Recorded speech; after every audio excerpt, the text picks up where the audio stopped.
that day today. Joining us now, Stephen Skultety, professor of philosophy, chair of philosophy and religion at the University of Mississippi, also the director of the Declaration of Independence Center for the Study of American Freedom. Professor, good to see you again, sir.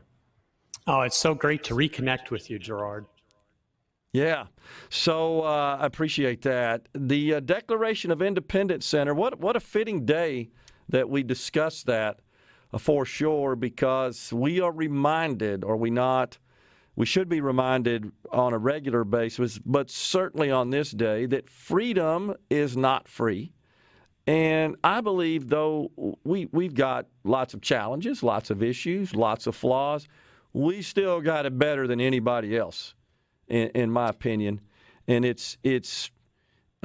think it warrants that we recognize that we study that we embody that. And that's what we're doing at this rather newly minted Declaration of Independence Center for the Study of American Freedom at Ole Miss. You were, of course, instrumental in the creation of that. Tell us about the background, the catalyst. How did this come about? Well, when I heard about the Declaration of Independence Center, I approached the chancellor and said I'd be happy to take it on, because I believe firmly that students, faculty, and citizens across the state need to be thinking carefully and often about the nature of freedom. It's really that simple. And so I've been, over the last 2 years, developing a number of programs that'll make sure that freedom, liberty, independence gets studied in a careful and academic way. Yeah, and you're right. It is something that needs to be continuously studied. It seems like sometimes we tend to drift away from that, and we're seeing examples of infringement on some of these freedoms in our country. And let's be honest, you're aware of this, in particular in the university, in the college environment. Recent studies show that Harvard got a 0 in free speech. A 0. That's hard to believe. And this is one of the world's leading academic institutions right here in our country. Incredible legacy, produced so many fabulous graduates that have contributed so much to society. But what's going on with that? Why is it that we see so much infringement on these just basic freedoms, do you think? Well, I think part of it is that freedom just ends up being something that we take for granted, and it just falls off the radar screen for a lot of people.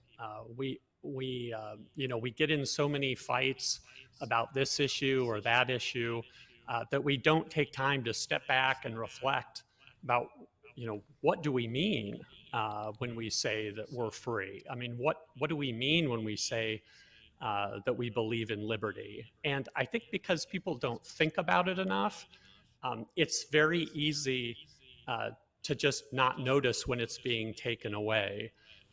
I should say, in particular, the University of Mississippi has done a great job developing a policy to protect freedom of expression here on the Oxford campus. And that's something we should be proud of here in the state. Yeah, absolutely. So I have a theory I'll share with you about that, Professor. I've said it a few times on the program here. I believe that incumbency has a lot to do with it. And I think that's similar to the point you're making, that we don't think about it a lot. And I think that's because we got it so dang good. Even with all of our problems, we have it so good. It's not like most of us are worried about where's my next meal coming from. And I'm not trying to downplay those that are experiencing any sort of struggles whatsoever in their life. But just in general, we've got a pretty good situation. And we tend to, I think, as time goes on, we tend to forget about just the struggles we endured through the generations to create that good quality of life. No, I think that's absolutely right. And, it's important it's a simple point, but it's important to remember that I think all Americans and all Mississippians believe that there should be, liberty and justice for all. And I think so many of our debates focus pretty narrowly on questions of justice, which Yeah. are important. Justice is important, but a lot of times we get so focused in that we don't step back and think about the big kind of relationship between liberty and justice, and how should those be balanced, and why should we take liberty seriously in our lives, and why should we be willing to spend time and energy and resources protecting liberty just as much as we would want to protect justice.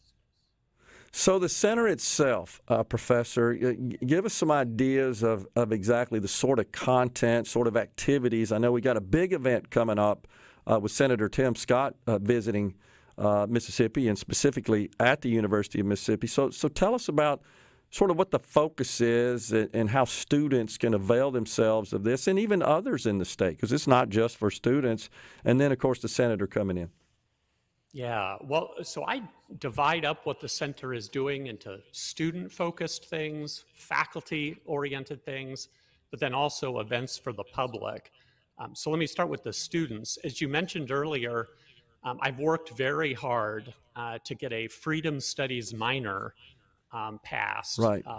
And put in the academic catalog here at the University of Mississippi. And I'm really excited that we'll be offering our first Freedom Studies classes in the spring of this academic year.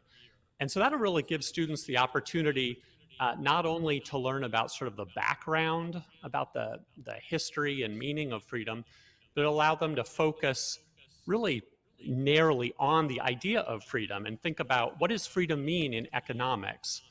What does liberty mean in our constitutional tradition? What does freedom mean in our conception of ourselves as human beings? And so in this Freedom Studies minor, I think students will really be able to put this important concept kind of the forefront of their mind. But in addition, I'm also developing a number of tangible opportunities for students. I'm going to be offering Freedom Studies scholarships, and I'll be announcing more about that here over the upcoming semester. In addition to that, I am developing a number of opportunities for faculty across the state. I've been reaching out to my peers at Mississippi State, Mississippi College, Millsaps, and other places, looking for professors who also think that freedom is something that should be taught regularly and should be focused on. And so I'll be looking to sponsor research for faculty going forward. But the final thing, as you mentioned, is the Declaration Center is putting on a number of public events. And we're very excited and honored that Senator Tim Scott will be here at the University of Mississippi on September 29th, which is that Friday night right before the LSU football game the next day. Yeah. Yeah, that's so awesome. And do you think maybe we'll start a movement here? I know you said you've reached out to some of your peers, your contemporaries on the other campuses in Mississippi. Might we see a movement across the country to kind of counterbalance this sort of movement towards, I feel like, just brainwashing college-level students into alternative, I should say, government and economic models? Well, I mean, I think universities work best when there's genuine and profound viewpoint diversity. Students, when they come to into a realm of higher education, they really need to be able to understand that there are profoundly different views among very intelligent and smart people. Yeah. And that exactly.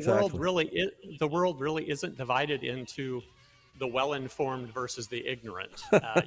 Good point. The elite and wise versus the ignorant deplorables. I mean, the world is filled with debate among very intelligent people. And, I want to do my part to preserve that tradition of a well-rounded higher education. And I agree with you, too, Gerard. I think across the country, a lot of academics are feeling like they've got to stand up and do something to preserve this sort of tradition of viewpoint diversity, profound viewpoint diversity in higher education.